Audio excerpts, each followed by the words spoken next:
Good afternoon mga Sisi Loves! Again, welcome back to Anne's Kitchen. So for today's video, meron akong i-share sa inyo na pang-snack.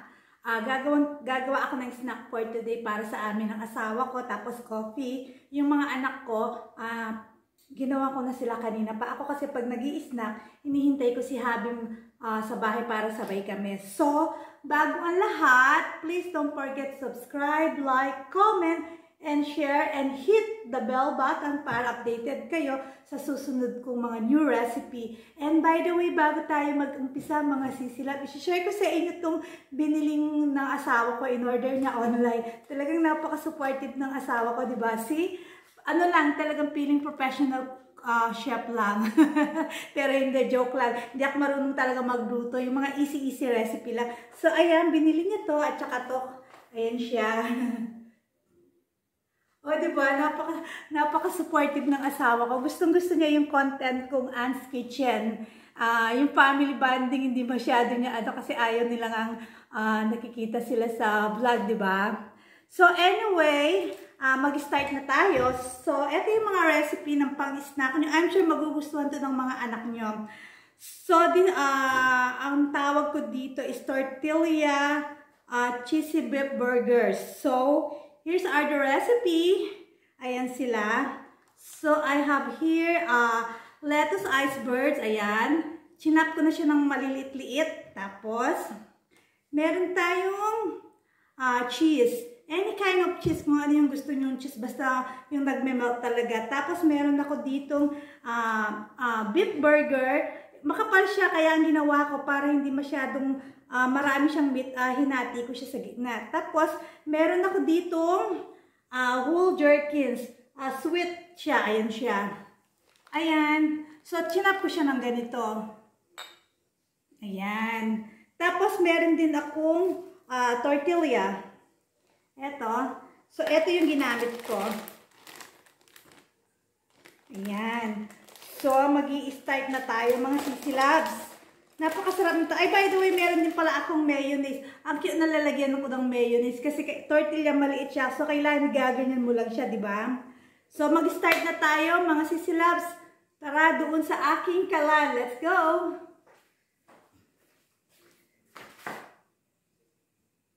So, pinapainit ko na yung pan ko, mga sisi. Tapos, iaano ko lang siya ng canola oil. Yan, igigris lang natin siya ng ganyan. Yan, init lang natin siya. Wait lang. So, mainit na yung pan natin. Sisilap ang gawin natin. Ilagay lang natin tong tortilla. So, hintayin natin siyang mag-brown. Hintayin natin mag-brown siya, ha? Bago nyo siya baligtarin ulit. So, ayan. Pwede na natin siyang baligtarin. So, ayan. As you can see, brown na siya. Tapos, ilalagay natin yung isang itong beef. Spread natin siya ng maayos. Wag ng isang ano, ha. Ayan. Spread nyo lang siya. Makikita nyo, di ba? Yan, ganyan-ganyan lang. Sobrang simple lang nito. In a minute, meron na kayong burger. Tapos, spray nyo siya yung top niya. Then,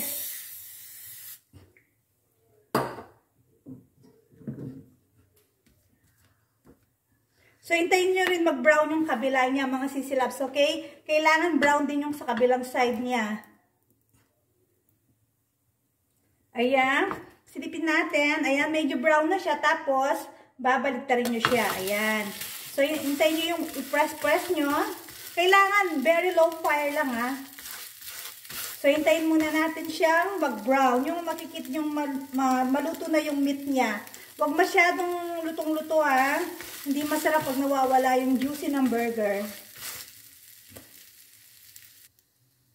So, baliktarin na natin mga sisilabs. Basta wala ako, tadyahan lang ako, ha. Ayan na siya. Ayan, ganyan na siya. Medyo brown na siya. Pag nilututo nyo, ganunin nyo siya. O, tapos, maglagay tayo ng isang cheese. Hintay lang natin siyang mag-melt.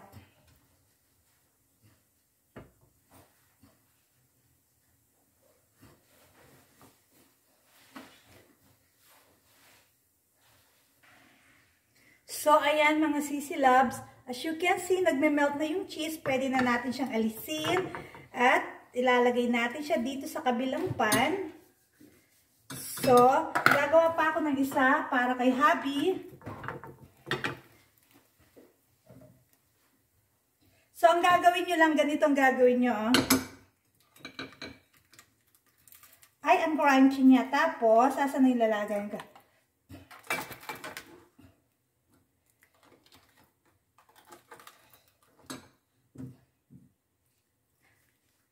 Ganyan siya. So, maggagawa pa ako ng isa para kay hubby. So, ito yung para kay hubby. Sprayan natin kasi babaliktarin natin siya.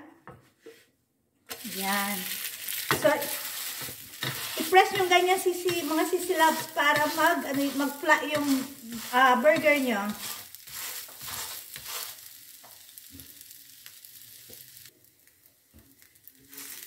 Talaga pinipress ko ng ganyan para mag-flatten siya. Tignan na natin. So, ayan, nag-brown na siya. Ilagay na natin yung cheese hanggang sa mag-melt. So, hintayin lang natin siyang mag-melt. So, ayan, nagme-melt na rin siya mga sisi loves. Pwede na to. Patayin na natin yung kalan natin. Tapos, ipopold lang natin siya ng ganyan. Dahan-dahan kasi mainit siya. Ang crunchy niya, oh. Ayan. Tapos, ilalagay na natin. Mainit siya, kaya dahan-dahan lang.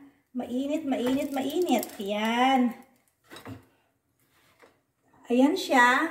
So, doon na tayo mga sisi loves.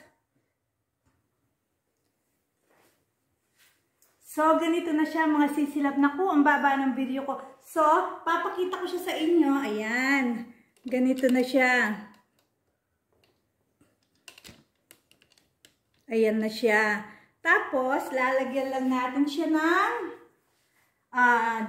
itong lettuce, icebergs. Oops.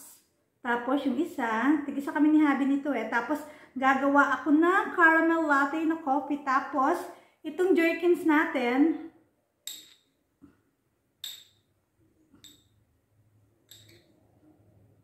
ayan. Tapos, lalagyan natin siya ng cute na mayonnaise.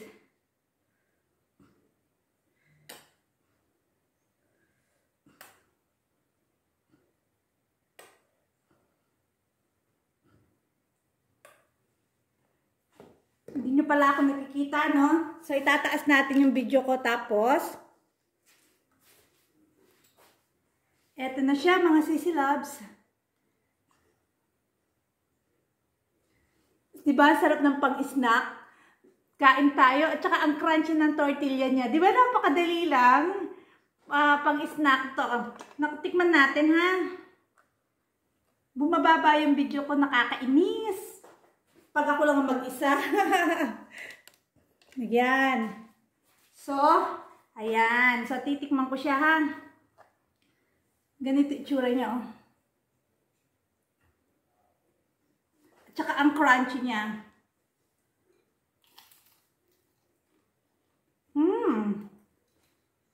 Ang sarap. Gawa mo na ako ng kape, mga sisilab. Ang sarap niya, sisilab. You must try this recipe. Sobrang simple. Ilalagay ko sa description yung recipe niya, ingredients niya. Napakadali lang naman. Anyway, that's it for today's video, mga sisilab. Sana nagustuhan nyo itong new recipe ko na pang-snack ng buong family na sobrang mura lang at simple lang pero sobrang sarap niya. Hayaan nyo sa susunod pag may naisip pa akong pang-snack or pang lunchbox para sa mga bata or breakfast na madaling gawin, isi-share ko ulit sa inyo yung lahat. Anyway, thank you for watching mga sisi loves. I love you all. Sarap. Gusto ko na magkape.